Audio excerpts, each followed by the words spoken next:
Welcome to JP study. DSC TET అభ్యర్థులకు గణితం methodology important bits ఒకసారి చూద్దాము. లాస్ట్ వీడియోలో సైన్స్ మెథడాలజీ బిట్స్ చూసాము, అంతకుముందు సోషల్ మెథడాలజీ చూసాము. ఇప్పుడు గణితం మెథడాలజీ బిట్స్ చూద్దాము. వీడియోలోకి వెళ్ళే ముందు ప్లీజ్ లైక్, షేర్, సబ్స్క్రైబ్. మూల్యాంకన ప్రక్రియలో ఎన్ని ఉప ప్రక్రియలు ఉంటాయి? 4. మూల్యాంకన ప్రక్రియలో ఎన్ని ఉప ప్రక్రియలు ఉంటాయి? 4. పాండిత్య రంగంలో విద్యార్థుల వికాస మాపనానికి ఉపయోగించే సాధనం ఏది? నియోజనాలు, పరీక్షలు, ప్రాజెక్టులు.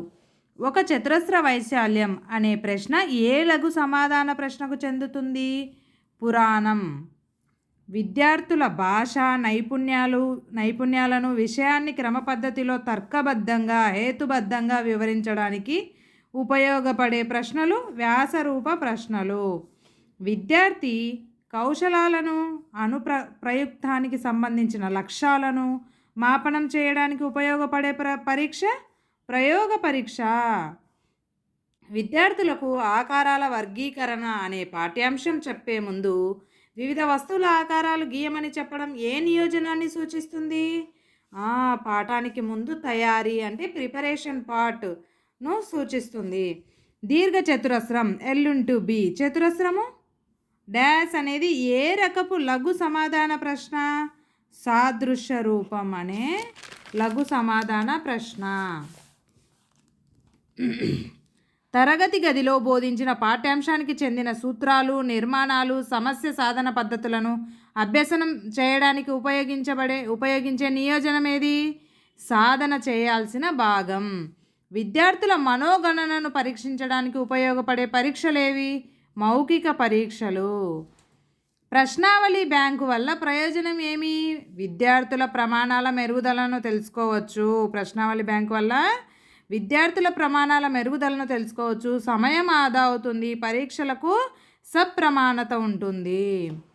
రోజు, గంట, కిలోగ్రాం, నిమిషం, సెకను అనే వరుస క్రమానికి చెందని అంశం ఏది అనేది ఏ విషయనిష్ట ప్రశ్నకు చెందుతుంది?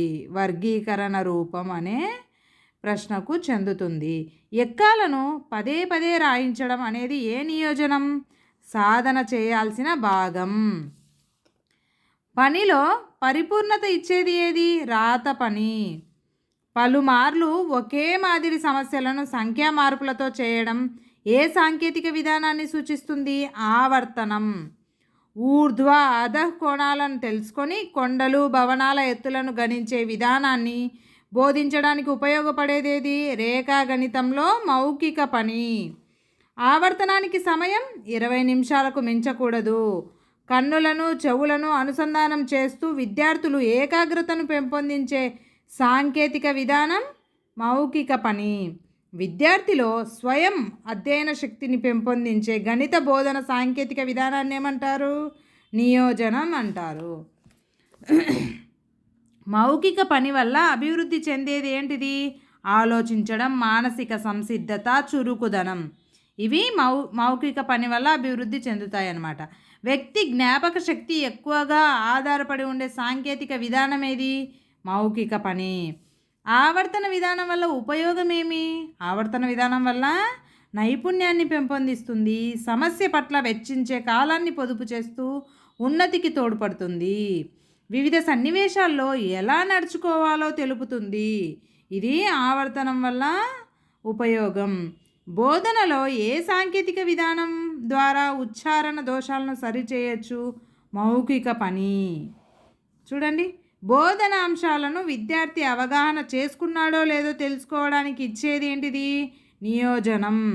గణిత శాస్త్రానికి 2 కళ్ళు లాంటివి ఏవి? వేగం, ఖచ్చితత్వం. గణిత శాస్త్రంలో భావనలు, సూత్రాలు, నియమాల స్థిరీకరణకు తోడ్పడేది ఏంటిది? ఆవర్తనం. Thank you for watching. Please like, share, subscribe.